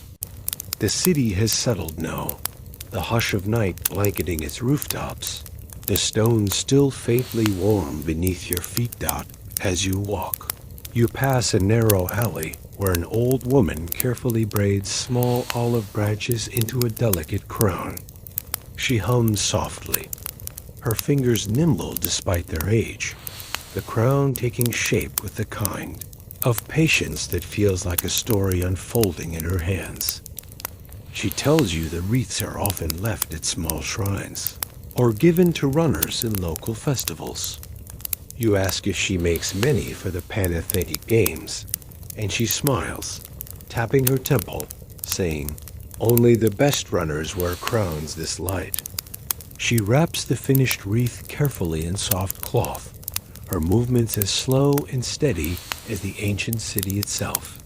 Historians still debate whether the olive wreaths given at the Panathenaic Games held deeper religious significance, or whether they became more of a civic symbol over time, a badge of Athenian pride. Some scholars believe the wreaths were tightly linked to the sacred olive groves and their protection, while others suggest they evolved into simple markers of athletic achievement. You find yourself wandering toward the gymnasium, where you overhear two trainers discussing the best oils for massaging sore muscles. One insists that the pressed oil from the sacred grove near the Erechtheion is the purest and smoothest, while the other swears by the oil traded in from the nearby island of Euboea. Their banter drifts into a light-hearted wager about whose athletes will perform best in the upcoming games. You watch as young men practice slow, Deliberate stretches, their skin glistening faintly in the lamplight, the sharp scent of olive oil mingling with the dust. A few tossed glances your way, their focus sharp but easy, their movements as practiced as the rhythm of the city. You follow the pathways leading toward the edge of the city walls, where the olive groves sprawl wide and easy across the landscape. The groves are quieter now, but even in the faint moonlight, the silvery leaves glimmer, the trunks gnarled with age, their roots sunk deep into the stony soil. You pause near a particular tree, its bark furrowed, its branches heavy with dark, plump fruit. An elderly farmer stands nearby, carefully inspecting the olives, his lamp casting a warm pool of light around him. He tells you he's watched this grove since he was a boy, and his father before him. He shares a small, crinkled pouch of oil-cured olives, their taste sharp and salty, their texture soft against your teeth. He insists these trees are descendants of the sacred one Athena gifted the city.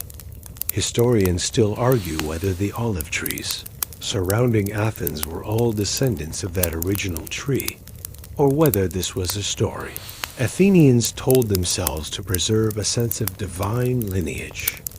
Some suggest groves were carefully tracked and protected to maintain this belief. Others think the sacred connection was less about literal lineage and more about the feeling the trees inspired a living, breathing symbol of the city's roots. You walk with the farmer as he checks each tree, his hands brushing the leaves, his lantern swinging gently. He tells you about the years when the trees bore heavy fruit and the lean seasons when they barely managed a harvest. But always, he says, the trees endure. They grow slowly. They twist and bend, but they hold on.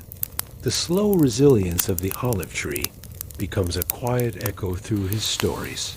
Reminder that strength isn't always in rushing or conquering, but sometimes in simply staying.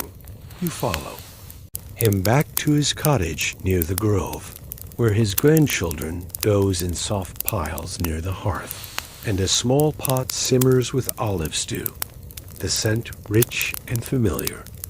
He offers you a bowl, and you sit with him, sharing the simple meal, listening as he recalls the stories his grandmother told him about Athena, about the contest, about the goddess's steady hand.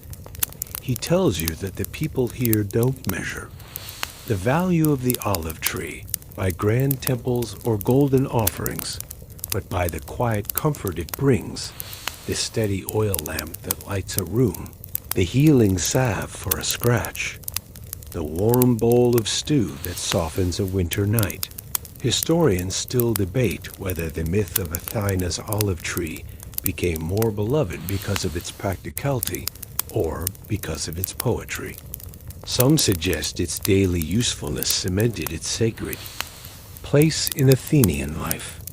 Others argue it was the story, the image of the goddess's peaceful gift, that made the tree endure in the hearts of the people. You leave the cottage as the night deepens, the farmer's soft goodnight trailing behind. You like a fading song. You wander back through the groves, your footsteps quiet, your breath slow and steady, the cool night air brushing lightly against your cheeks. You find a low stone bench near the edge of the grove and sit for a while, listening to the gentle rustle of the olive leaves overhead, the soft chirp of distant insects, the faint, steady hum of a city settling into sleep. The tree nearest to you seems to lean just slightly, its roots tangled, its trunk split but steady, its branches lifted toward the stars as if stretching to remember something ancient and important. You think of Athena's gift, not just the tree, but the patience it taught, the rhythm it offered, the slow, steady resilience that would come. to shape the city that bears her name. The leaves shimmer faintly in the breeze, and you let the rhythm of your breath fall in time with the soft hush of the night. You leave the quiet of the grove behind, your sandals brushing through the low grass as you make your way back toward the pulse of the city. The streets are hushed now, but there's still a warm glow from a few oil lamps, their soft flames flickering behind wooden shutters. You pass a small gathering of philosophers seated in a tight circle under an open portico, their voices low but steady as they debate the nature of wisdom. One man leans forward, insisting that the olive tree is the perfect symbol for practical knowledge, something you can use, something that nourishes the body and steadies the hand.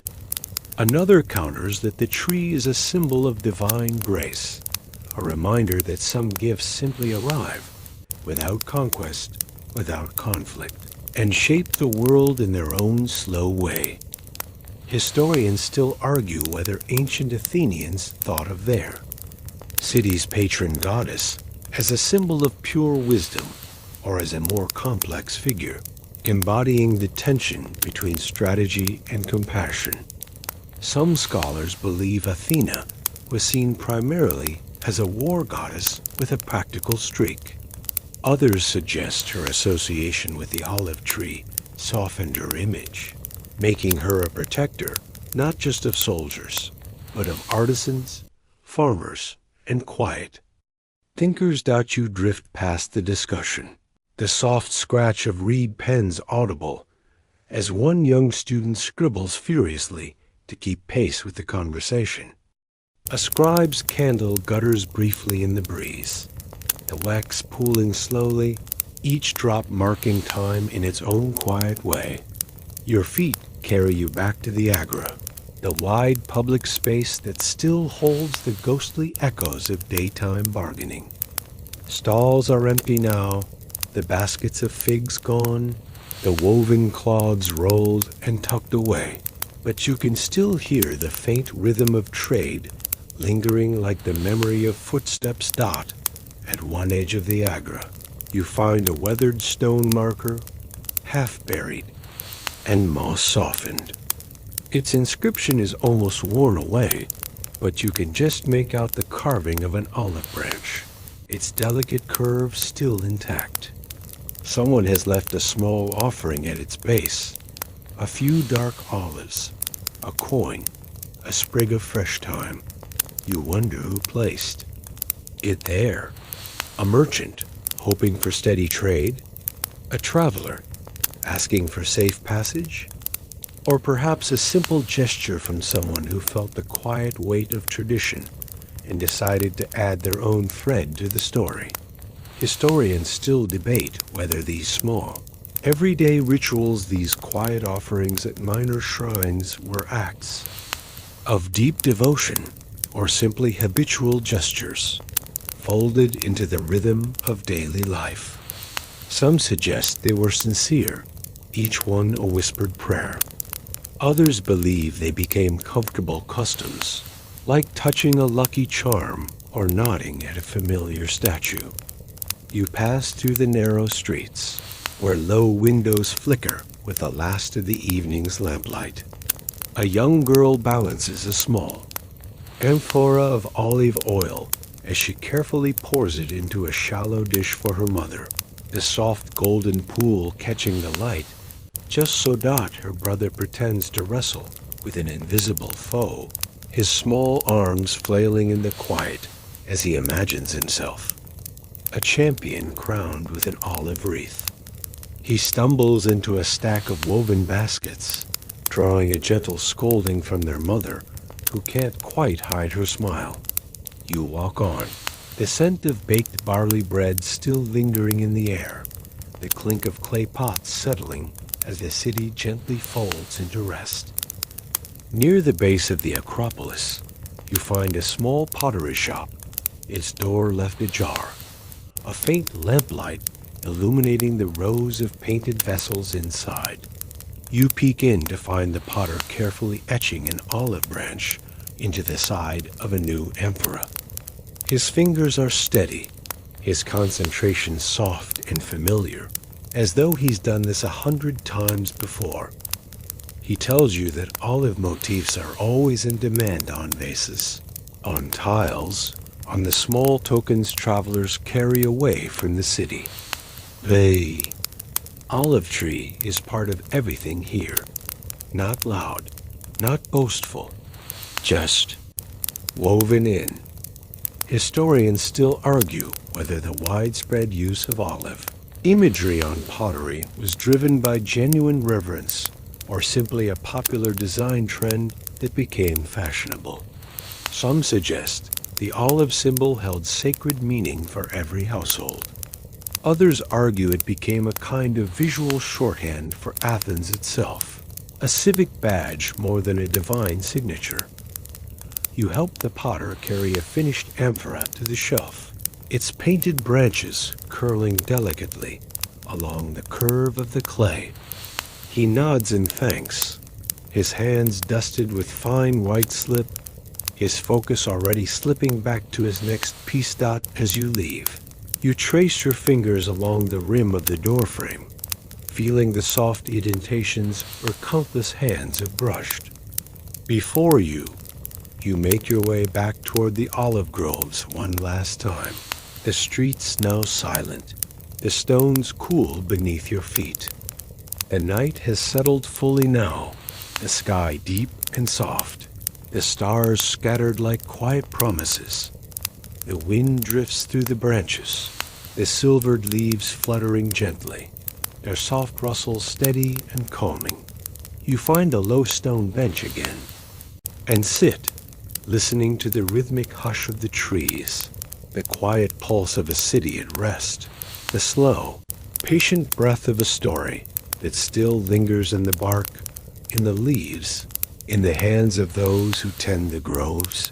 You think of Athena, not in marble, not in battle, but in the simple, enduring gift of a tree that asks only to grow, to bend, to offer its shade and its fruit, season after season. You let the stillness settle around you, the soft edges of the night pressing in gently, the story, easing into the quiet like a well-worn path. You stay seated on a low stone bench, the hush of the olive groves wrapping around you like a familiar blanket. The breeze plays gently with the leaves, their undersides catching the starlight in soft silver flickers.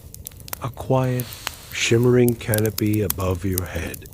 You walk again through the stillness, past the neat rows of trees, their trunks twisted and gnarled. With age, the olives hang like small promises, some ripe and ready, some still hard and green, waiting for their moment. There's a rhythm here, a slow, patient beat that doesn't rush for anyone, not even the gods. You pass an old man with a crooked walking stick, his pace deliberate as he gathers fallen branches, his woven basket brushing softly against his knee. He nods to you without speaking, as if he knows you've been following this story too, and his work fits neatly inside it. Historians still argue whether the cultivation of olive trees in Athens was as tightly controlled as some records suggest. Some say the trees were protected by strict city laws, with officials assigned to oversee their care, each branch carrying the weight of civic pride. Others propose that while sacred groves were carefully tended, the everyday trees simply thrived in the soft, forgiving soil of Attica, growing where they pleased and slipping comfortably into the lives of the people. You trail your hand along. One of the rough trunks, its bark warm from the day's sun, its deep grooves telling stories of centuries past. A low, steady hum seems to settle in your chest, the quiet pulse of something that has always been here, that will likely always be here, long after the marble has chipped and the statues have fallen. You pass a quiet courtyard, where a small family prepares olives for pressing. The father sorts the fruit into wooden trays. A mother carefully selects the ripest ones, and a child clumsily tries to help, dropping more olives than he saves. They laugh, the sound soft but bright in the calm night. There's something about the steady work of tending olives, of pressing their oil, of folding them into the rhythms of meals and markets, that settles into you like a slow exhale.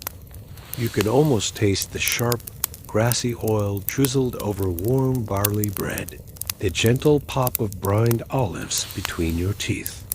Historians still debate whether the olive oil produced in Athens was consistently exported across the Mediterranean, or whether the city's renown came more from its symbolic ties to the tree than from actual trade dominance. Some records point to amphorae bearing the city's seal found as far as Egypt and Italy. Others suggest the olive's sacred connection mattered more than the scale of its export. You wander through a potter's yard where discarded shards crunch softly beneath your feet. Among the fragments, you spot pieces of old amphorae painted, with curling olive branches and scenes of quiet offerings at Athena's shrine. The painter's hand is long gone, but the story lingers in the curve of the brushstrokes, in the dusty glaze still clinging to the clay. You walk through the cool archways of the city's storage rooms, where rows of amphorae wait, their bellies rounded, their necks sealed with wax, the faint smell of oil hanging in the air like a soft memory. A scribe carefully marks each one with swift, practiced lines, his reed pen scratching faintly against the parchment ledger. Historians still argue whether these meticulous records were strictly for economic tracking, or whether they served a larger civic ritual, part tribute, part inventory, part quiet reverence. Some scholars suggest the process of cataloging the oil harvest was deeply tied to public festivals and sacred obligations. Others think it was simply the work of efficient bureaucrats, keeping careful accounts. You find a quiet spot where the city's walls press in, their stone cool and faintly damp in the night air. Here, a small niche holds a modest carving of Athena, the grand warrior with a spear raised, but a simple figure, seated, her hand resting gently on a branch of olives. Someone has placed fresh flowers at her feet, their petals soft and pale against the warm stone. A token, a habit, a quiet thank you. You sit near the carving, listening to the faint creak of wooden beams settling in distant homes, the slow drip of water from a nearby cistern, the soft rustle of leaves overhead. Athena's story, your story settles into the quiet like the low, steady heartbeat of the city. The olive tree isn't loud. It doesn't blaze or crash or roar. It just grows patiently, folding itself into the life of the people, offering shade, offering fruit, offering oil that glimmers softly in the lamplight. You think about how the goddess's gift wasn't just about the tree, it was about endurance, about quiet usefulness, about weaving yourself so deeply into a place that your presence feels like home, like habit, like something that's always been there.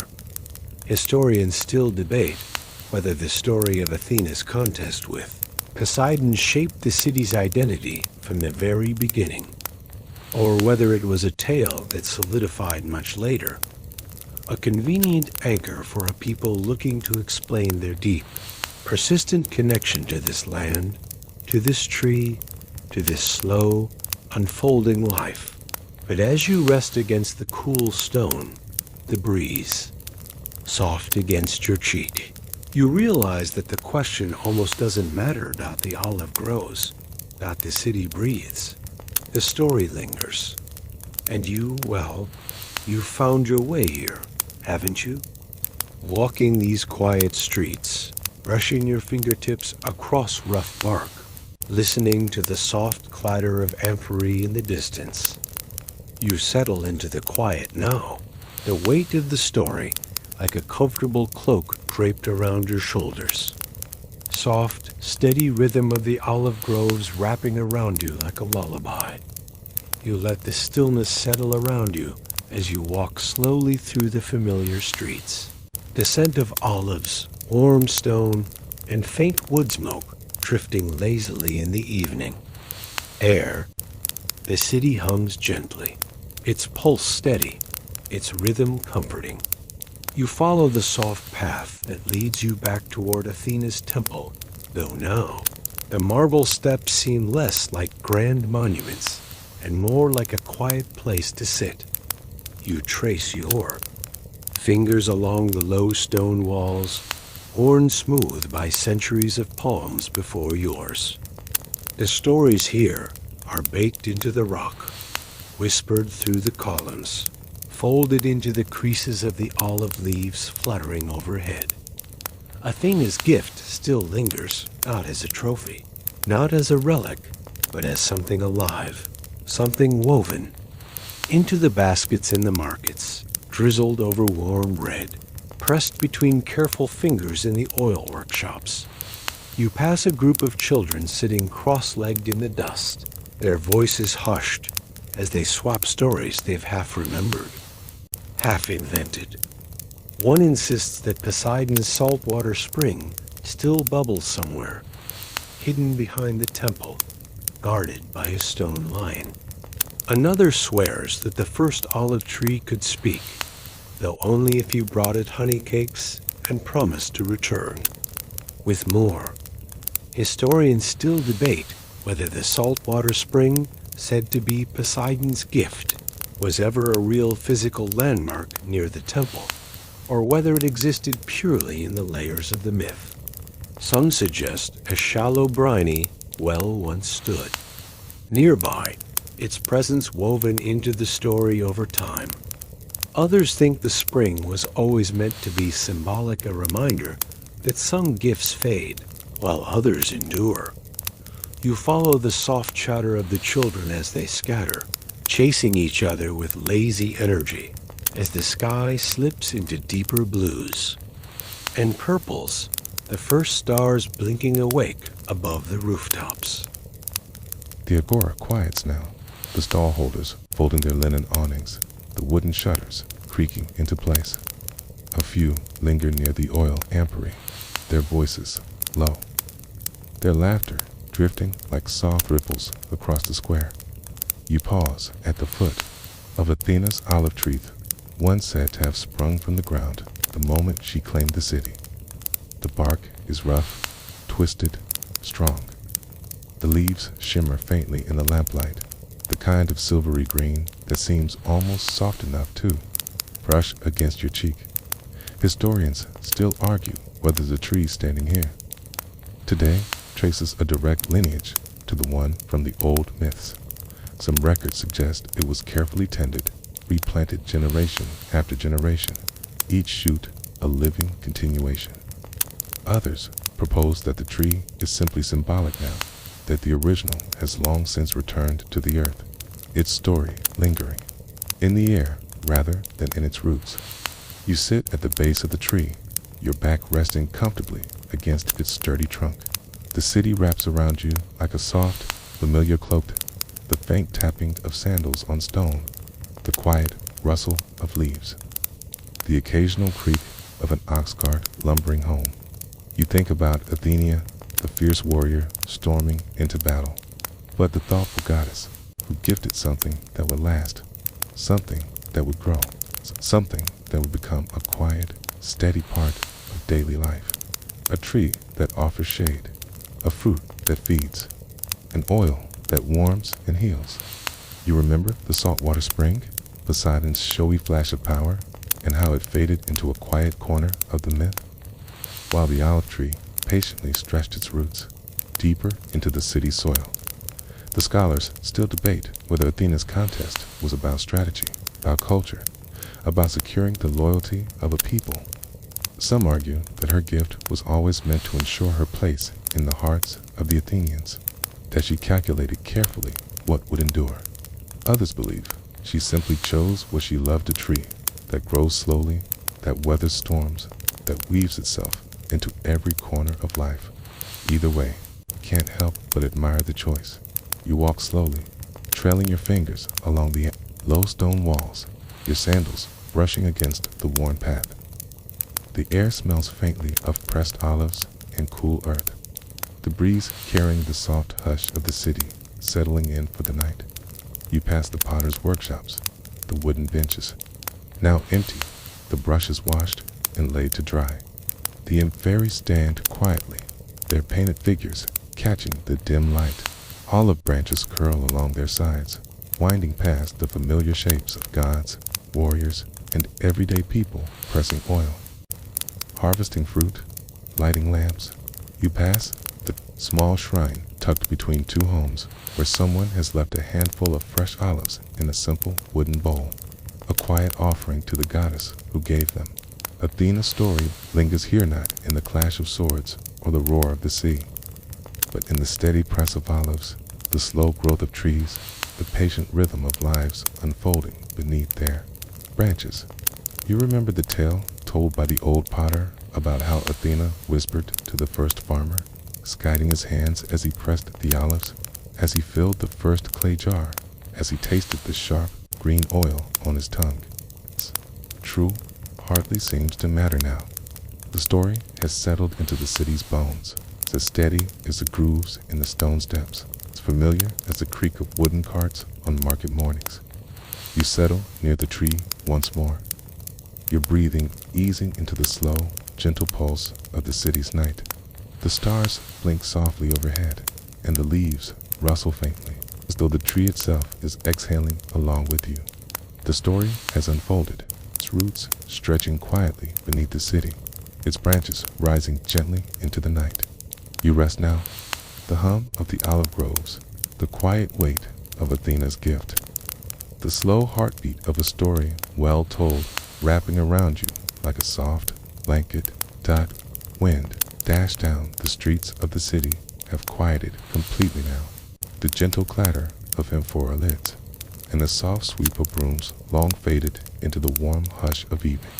The stones beneath your feet still hold the memory of the day's sun, their smooth surfaces now cool to the touch, welcoming the soft pads of your sandals as you drift along familiar paths.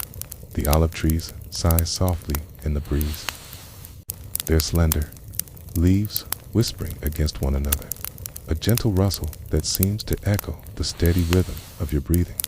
The faintest scent of pressed oil lingers in the air, mingling with the sweetness of distant fig trees and the sharp trace of wood smoke from kitchens now quiet.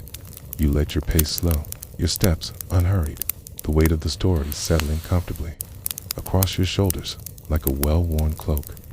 The markets are still, the workshops silent, the painted amphorae resting peacefully on their shelves. The night stretches long and soft around you, the air cool and patient, the stars shimmering like scattered grains of salt across the dark sky. There's no rush to leave this place, no need to hurry away from the quiet poles of the olive groves or the steady hum of stories that have gently folded themselves into the city stones. You pause beneath Athena's tree one last time, its silvery leaves brushing softly above you, its roots woven deep into the earth. You rest your hand against its sturdy trunk, feeling the faint, steady coolness of its bark, as if the tree has always been here, quietly breathing along with the city. The stories can wait now. The roads can wait. The day's weight can soften, loosen, gently drift away. You settle into the stillness, the soft hush of the city wrapping around you like a familiar rhythm. There's no need to move. The stone stays, the tree stays, and here, so can you. End of script. Sweet dreams.